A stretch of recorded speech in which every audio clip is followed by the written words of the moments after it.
नमस्कार, वृषालीज किचनमध्ये तुम्हा सर्वांचे खूप खूप स्वागत आहे। आज आपण पिठल्याचे वेगवेगळे 4 प्रकार बघतोय। त्यातील प्रकार पहिला, एक भांडं घ्यायचं आहे आणि त्यामध्ये आपल्याला 2 वाटी बेसन पीठ काढून घ्यायचं आहे। तुम्हाला जेवढ्या क्वांटिटीमध्ये पिठलं बनवायचं आहे त्यानुसार तुम्ही बेसन पीठ काढू शकतात। जेवढं आपण बेसन पीठ घेतलेलं आहे तेवढंच आपल्याला पाणी घ्यायचं आहे, म्हणजे 2 वाटी बेसन पीठसाठी आपल्याला 2 वाटी पाणी घ्यायचं आहे। त्यानंतर यामध्ये चवीनुसार मीठ घालूया आणि थोडीशी हळद घालूया। हे सर्व आता आपल्याला रवीच्या सहाय्याने व्यवस्थित मिक्स करून घ्यायचं आहे। हे मिक्स करताना आपल्याला एक गोष्ट लक्षात ठेवायची आहे, यामध्ये आपल्याला अजिबात गाठ होऊ द्यायची नाहीये। अशा प्रकारे रवीच्या सहाय्याने जर तुम्ही हे मिक्स केलं तर यामध्ये अजिबात गाठी होणार नाहीत। तुम्ही बघू शकतात हे अगदी छान मिश्रण तयार झालेलं आहे। तर आपण आता फोडणी बनवायला घेऊया। आज आपण तव्यावरचं लसूणी पिठलं बनवतो आहे। तर यासाठी मी इथे 3 चमचे तेल घेतलेलं आहे। तेल छान गरम झाल्यानंतर यामध्ये अर्धा चमचा मोहरी घालूया आणि अर्धा चमचा जिरं घालूया। त्यानंतर यामध्ये 5 ते 6 हिरव्या मिरच्या कट करून घालायच्या आहेत आणि ह्या आपल्याला परतून घ्यायच्या आहेत। त्याचबरोबर इथे आपण लसूण सुद्धा बारीक कट करून घेतलेला आहे आणि तो यामध्ये आपल्याला घालायचा आहे। लसूण इथे थोडासा जास्तीचा वापरायचा आहे। लसूण आणि मिरची छान लालसर रंगाची होईल तोपर्यंत आपल्याला परतून घ्यायची आहे। आणि तुम्ही बघू शकता लसूण सुद्धा लालसर झालेला आहे आणि मिरची सुद्धा छान परतून झालेली आहे। त्यानंतर आपण जे मिश्रण तयार केलेलं होतं ते यामध्ये घालून घेऊया आणि यामध्ये आता थोडासा कोथिंबीर घालूया। थोडासा कोथिंबीर आपण नंतर सुद्धा घालणार आहोत। हे एकदा मिक्स करून घेऊया। हे पिठलं तव्यावर बनवतात, परंतु तव्यावर ते चिकटतं, त्यामुळे मी आज हे नॉनस्टिक पॅनमध्ये बनवणार आहे। नॉनस्टिक पॅन वापरल्यामुळे ते खालून चिकटत नाही किंवा लागून येत नाही। तर तुम्ही अशा प्रकारे पिठलं हलवून घ्यायचं आहे। जोपर्यंत पिठलं घट्ट होत नाही तोपर्यंत आपल्याला हे अशा प्रकारे हलवत राहायचं आहे। तुम्ही बघू शकतात पिठलं आता घट्ट झालेलं आहे। तुम्हाला जर पिठलं थोडंसं पातळ हवं असेल तर तुम्ही पाण्याचं प्रमाण अजून थोडंसं वाढवू शकतात। आणि आता आपल्याला याला झाकण ठेवून शिजवून घ्यायचं आहे। आता यावर झाकण ठेवून 3 ते 4 मिनिटांसाठी पिठल्याला वाफ आणायची आहे। त्यानंतर एकदा आपण परत उघडून बघूया आणि पिठलं परत एकदा आपल्याला हलवून घ्यायचं आहे। आणि आता पिठलं मस्त शिजून तयार आहे। तुम्हाला यापेक्षा थोडंसं पातळ पिठलं हवं असेल तर तुम्ही बेसन पीठमध्ये पाणी अर्धी वाटी किंवा 1 वाटी जास्तीचं सुद्धा घालू शकतात। यावर झाकण ठेवून घेऊया आणि गॅस बंद करून घेऊया।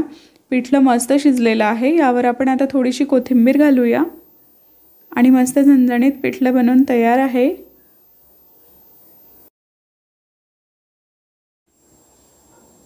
मस्त ज्वारीच्या भाकरीसोबत किंवा बाजरीच्या भाकरीसोबत तुम्ही हे पिठलं सर्व करू शकतात। अगदी छान होतं चवीला।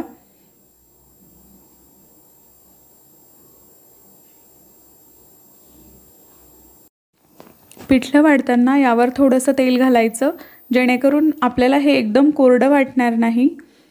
त्यानंतर यासोबत मस्त मिरचीचा ठेचा, कांदा, टोमॅटो अशा प्रकारे सुद्धा तुम्ही तोंडी लावायला देऊ शकतात। आणि मस्त चमचमीत असं तव्यावरचं पिठलं बनवून तयार आहे। तुम्ही ही पिठल्याची रेसिपी एकदा नक्की ट्राय करून बघा। त्यानंतर प्रकार दुसरा बघूया। पिठलं बनवण्यासाठी एका कढईमध्ये 2 ते 2.5 मोठे चमचे तेल घेऊया। तेल छान गरम झाल्यानंतर अर्धा चमचा मोहरी, अर्धा चमचा जिरं घालूया।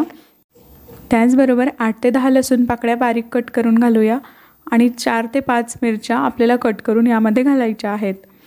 मिरच्या आणि लसूण आपल्याला मस्त परतून घ्यायचं आहे। मिरच्या आणि लसूण परतून झाल्यानंतर यामध्ये हळद घालूया आणि त्यानंतर बारीक चिरलेली यामध्ये आपण मेथी घालूया। आज आपण मेथीचं पिठलं बनवतोय, तर मेथी आपल्याला मस्त परतून घ्यायची आहे। मेथी जोपर्यंत शिजत नाही तोपर्यंत आपल्याला तेलामध्ये ती परतून घ्यायची आहे। आणि तुम्ही बघू शकतात मेथी मस्त शिजलेली आहे। मेथी परतून झाल्यानंतर यामध्ये आपण 2 ग्लास गरम पाणी घालूया। पिठलं बनवताना आपल्याला गरम पाणीच वापरायचं आहे, थंड पाणी वापरायचं नाहीये। आता यामध्ये चवीनुसार मीठ घालूया आणि याला मस्त उकळी येऊ द्यायची आहे। पाण्याला उकळी आल्यानंतर यामध्ये बेसन पीठ घालूया आणि अशा प्रकारे ते रवीच्या सहाय्याने घोटून घेऊया। रवीच्या सहाय्याने घोटून घेतल्यामुळे यामध्ये गाठी होत नाहीत। 2 ग्लास पाण्यासाठी मला इथे 1.5 वाटी बेसन पीठ लागलेलं आहे। बेसन पीठ घोटून झाल्यानंतर त्यामध्ये जर थोड्याफार गाठी असतील तर त्या तुम्ही अशा प्रकारे चमच्याच्या सहाय्याने मोडून घेऊ शकता।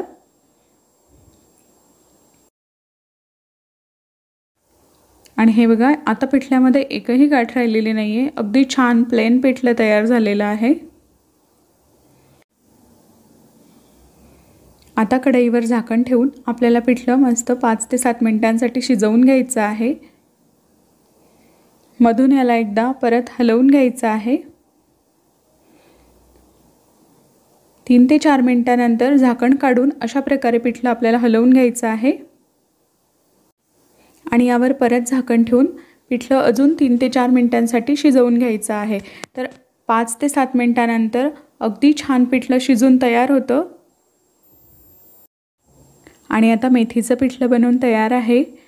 साध्या पिठल्यापेक्षाही हे चवीला अतिशय छान लागते। तुम्ही ही रेसिपी एकदा नक्की ट्राय करून बघा। त्यावर मस्त तेल घालूया, सोबत बाजरीची भाकरी, कांदा, काकडी, गाजर मस्त चमचमीत असा गावरान बेत बनवून तयार आहे। मेथीचं पिठलं एकदा तुम्ही नक्की ट्राय करून बघा, तुम्हाला नक्की आवडेल। त्यानंतर आपण पिठल्याचा तिसरा प्रकार बघूया। इथे एक कढई घेतलेली आहे, त्यामध्ये आपल्याला 2 ते 2.5 चमचे तेल घ्यायचंय। तेल छान गरम झाल्यानंतर अर्धा चमचा मोहरी, अर्धा चमचा जिरं घालूया, थोडासा हिंग घालूया, 7 ते 8 लसूण पाकळ्या बारीक कट करून घ्यायच्या आहेत। त्यानंतर 4 ते 5 हिरव्या मिरच्या आपल्याला बारीक कट करून घ्यायच्या आहेत। लसूण आणि हिरवी मिरची मस्त परतून घेऊया। लसूण आणि हिरवी मिरची परतून झाल्यानंतर यामध्ये एक मध्यम आकाराचा कांदा आपल्याला कट करून घालायचा आहे आणि कांदा सुद्धा आपण मस्त गुलाबीसर रंगाचा होईल तोपर्यंत परतून घेऊया। आणि तुम्ही बघू शकतात कांदा मस्त परतून झालेला आहे, छान गुलाबीसर रंगाचा झालेला आहे। त्यानंतर यामध्ये 1 चमचा हळद घालूया। आज आपण शेपूच्या भाजीचा झुणका बनवतोय, तर त्यासाठी मी शेपू मस्त स्वच्छ धुवून घेतलेली आहे आणि त्याला बारीक कट करून घ्यायची आहे आणि कट केलेली शेपू आपण फोडणीमध्ये घालून याला परतून घ्यायची आहे। आपण ज्याप्रमाणे मेथीचं पिठलं बनवतो अगदी त्याचप्रमाणे तुम्ही शेपूचं पिठलं सुद्धा बनवू शकतात। तर थोड्या वेळासाठी शेपूची भाजी आपल्याला तेलामध्ये परतून घ्यायची आहे आणि भाजी छान परतून झालेली आहे। आता यामध्ये आपल्याला अर्धी वाटी पाणी घालायचं आहे, जेणेकरून शेपूची भाजी अगदी व्यवस्थित शिजेल। आणि आता यावर झाकण ठेवून घेऊया आणि 2 ते 3 मिनिटांसाठी ही भाजी आपण शिजवून घेऊया। त्यानंतर परत एकदा आपण चेक करूया। 2 ते 3 मिनिटांनंतर भाजी आपल्याला एकदा परत हलवून घ्यायची आहे। तुम्ही बघू शकतात पाणी पूर्ण आटलेलं आहे। त्यानंतर परत एकदा झाकण ठेवून भाजी आपल्याला थोड्या वेळासाठी शिजवून घ्यायची आहे आणि तुम्ही बघू शकतात आता भाजी छान शिजलेली आहे। यामध्ये आपण चवीनुसार मीठ घालूया आणि हे परत एकदा मिक्स करून घेऊया। आणि यावर आता झाकण ठेवून 1 मिनिटभरासाठी याला वाफ आणायची आहे। 1 मिनिटानंतर तुम्ही बघू शकतात भाजी पूर्ण शिजून तयार आहे। आता आपल्याला ह्यामध्ये बेसन पीठ घालायचं आहे, तर साधारण 3 ते 4 चमचे बेसन पीठ आपल्याला यामध्ये घालायचं आहे। तुम्ही जर जास्त प्रमाणात भाजी बनवत असाल तर तुम्ही बेसन पीठ थोडं जास्त वापरू शकतात। मी इथे कमी भाजी बनवत असल्यामुळे मी इथे 3 चमचे बेसन पीठ वापरलेलं आहे। बेसन पीठ यामध्ये छान मिक्स करून घेऊया आणि यावर झाकण ठेवून याला 2-3 मिनिटांसाठी वाफ आणूया। शेपूच्या भाजीचा झुणका बनवून तयार आहे, अगदी छान लागतो चवीला। वरण भातासोबत सुद्धा तुम्ही हा झुणका बनवू शकतात किंवा तुम्ही सकाळच्या टिफिनसाठी सुद्धा ही भाजी टिफिनला देऊ शकतात। मस्त चमचमीत असा शेपूच्या भाजीचा झुणका बनवून तयार आहे। ही रेसिपी तुम्ही एकदा नक्की ट्राय करा, सर्वांना आवडेल। त्यानंतर पिठल्याचा आपण चौथा प्रकार बघूया। एक कढई घ्यायची, त्यामध्ये आपल्याला 2 चमचे तेल घ्यायचं आहे। तेल छान गरम झाल्यानंतर यामध्ये मोहरी घालूया, अर्धा चमचा जिरं घालूया, एक छोटा कांदा अर्धा आपल्याला बारीक कट करून घ्यायचा आहे आणि तो यामध्ये घालायचा आहे। कांदा खूप जास्त वापरायचा नाहीये। त्यानंतर 7 ते 8 लसूण पाकळ्या आपल्याला ठेचून यामध्ये घालायच्या आहेत। कांदा आणि लसूण व्यवस्थित परतून घेऊया। छान लालसर रंगाचे होतील तोपर्यंत आपल्याला हे परतून घ्यायचे आहेत। त्यानंतर यामध्ये थोडीशी हळद घालूया आणि 2 चमचे लाल तिखट घालूया। तिखट तुम्ही आवडीनुसार कमी अधिक करू शकतात। हळद आणि तिखट परतून झाल्यानंतर यामध्ये आपल्याला 2 ग्लास गरम पाणी घालायचं आहे। परत मी तुम्हाला एकदा सांगते, पिठल्यासाठी आपल्याला गरम पाणीच घालायचं आहे। त्यानंतर चवीनुसार मीठ घालूया आणि पाण्याला छान उकळी आल्यानंतर आपण पिठलं घोटून घेऊया। त्यासाठी थोडं थोडं बेसन पीठ यामध्ये घालून घेणार आहे आणि रवीच्या साहाय्याने ते अशा प्रकारे घोटून घ्यायचं आहे। अशा प्रकारे रवीच्या साहाय्याने बेसन पीठ घोटून घेतलं तर यामध्ये गाठी होत नाहीत।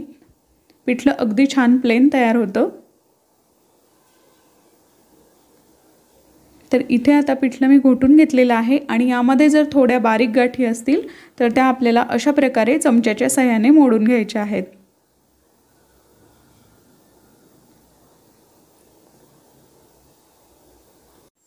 आणि पिठलं बनवून तयार आहे। आता आपण हे पिठलं शिजवून घेऊया। अगदी छान प्लेन पिठलं बनवून तयार झालेलं आहे। यामध्ये अजिबात गाठ नाहीये। तर ह्यावर आता आपण झाकण ठेवून घेऊया आणि हे पिठलं आपल्याला 5 ते 7 मिनिटांसाठी मस्त शिजवून घ्यायचं आहे। परत एकदा आपण 5 ते 7 मिनिटांनंतर पिठलं चेक करूया। तुम्ही बघू शकता पिठल्यावर छान तेल आलेलं आहे आणि मस्त पिठलं शिजलेलं आहे। एकदा परत हलवून घेऊया।